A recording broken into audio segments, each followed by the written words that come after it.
everyone, TPS Miner here. Welcome back to the TPS Miner channel.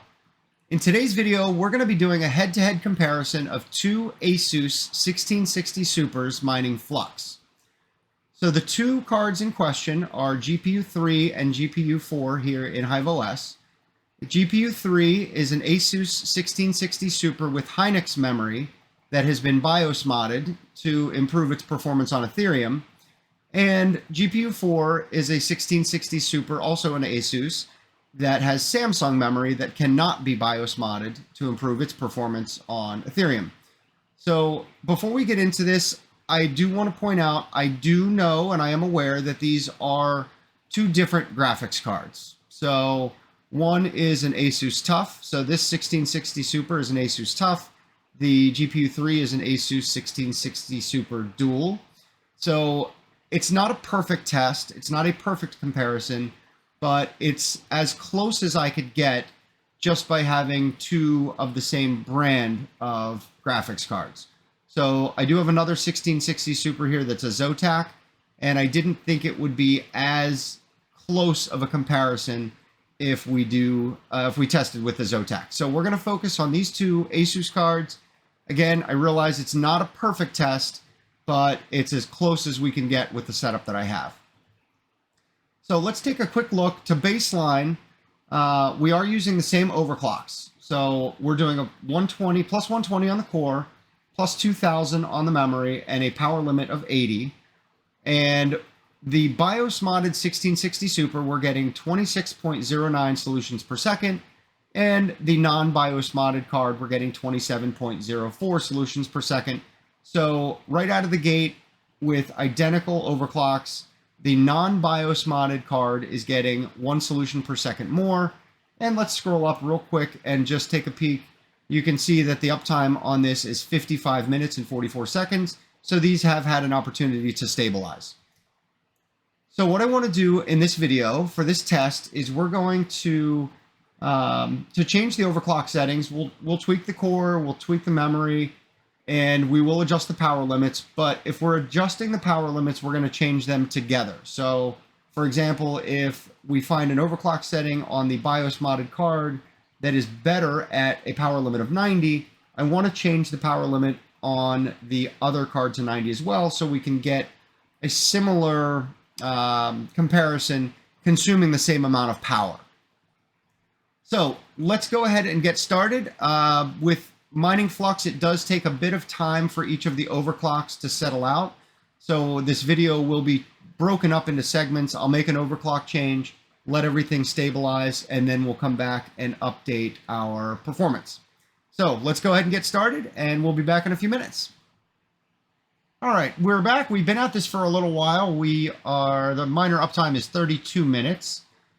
And you can see we've started with the memory clock. We ran this all the way down to minus 1004, and we ran it all the way up to plus 3600 and allowed each setting to stabilize.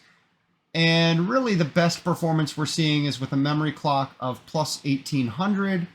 And you can see the overall performance is about the same, that 26 solutions per second, but we do see a relative improvement. So the difference between the two prior to the change in the memory clock was about 1 solution per second.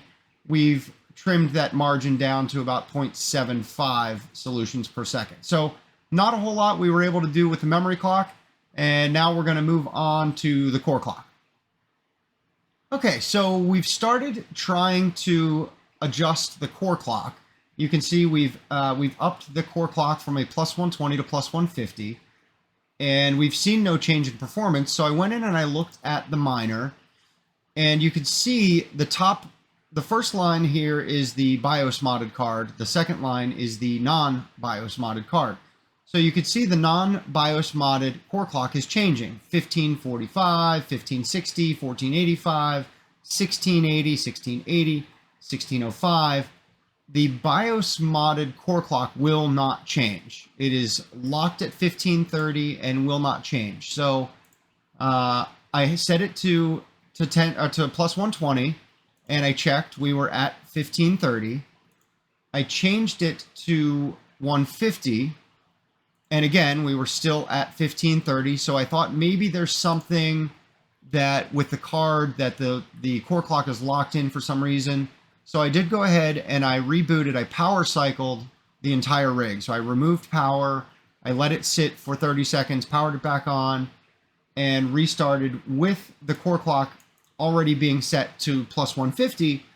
And the core clock will not change. So it does appear that the Hynix memory BIOS mod on the 1660 Super locks the core clock to 1530.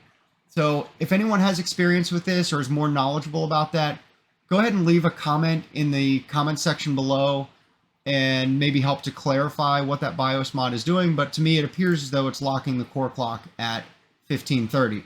So we're going to leave the core clock alone. We're going to move over and adjust the power limits and see what happens. So we started the power limit testing, and the first thing we did was remove the power limit for both cards. And right away, we saw something interesting happen. The BIOS modded 1660 Super will not exceed 90 watts on power consumption. The non-BIOS modded card is running all the way up to 125 watts. Right now it's at 121. And you can see I did have to crank the fan up because the temperature started to run away. But I don't know if it's the fact that the core clock is locked at 1530 that is limiting the power consumption, or if there is in fact a power limiter applied as part of the BIOS modification as well. But regardless, we will not be exceeding 90 watts on the BIOS modded card. So you can see it really hasn't made that much of a difference in the hash rate of the card. So we're still at 26.1 solutions per second. We've only been running for 9.5 minutes, but I don't expect to see much of a variation here. So what I'm going to do, I'm going to apply the same power limit on the non-BIOS modded 1660 Super to 90 watts. So you can see at 127 watts, we're at 31.48 solutions per second. So we're going to apply the same power limit. So these two will be consuming the same amount of power. We'll come back, we'll do one final check on the cards, and then I'll give you my thoughts and my opinions on running a BIOS modded 1660 Super on Flux. Okay, let's take one final look at this. You can see we did apply a 90 watt power limit to the non-BIOS modded 1660 Super, and our hash rate now is up to 28.46 solutions per second. So we did see an improvement by adding the additional power.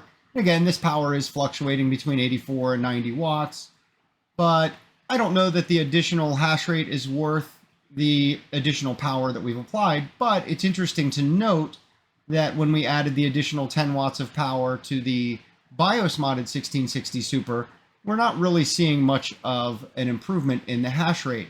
So you can see the gap between the two with the additional 10 watts of power now is up to 2.5 solutions per second. So the 1660 Super that is not BIOS modded is much more receptive, I guess, to the changes in power. So what's the takeaway here? In my personal opinion, a BIOS modded 1660 Super is not a good choice for mining Flux.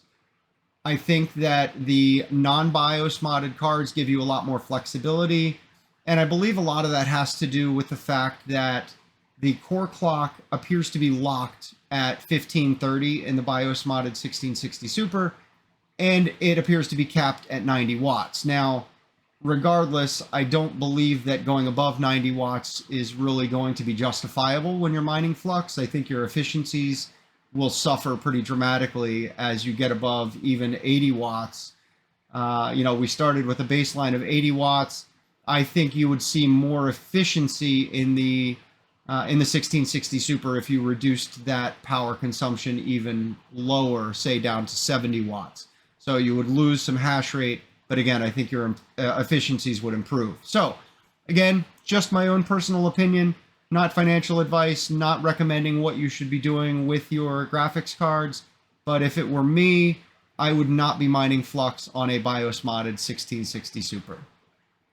All right, if you enjoyed this video, please hit the like button. Please consider subscribing to the channel.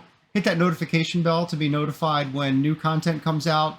I would like to run this same test on a few other algorithms, so Keep an eye out. I think the next algorithm I'd like to test is Ergo.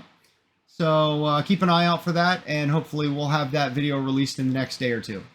All right, thank you very much for taking the time to watch this video. I really do appreciate it. Hope you have a great rest of your day, and I look forward to seeing you again real soon.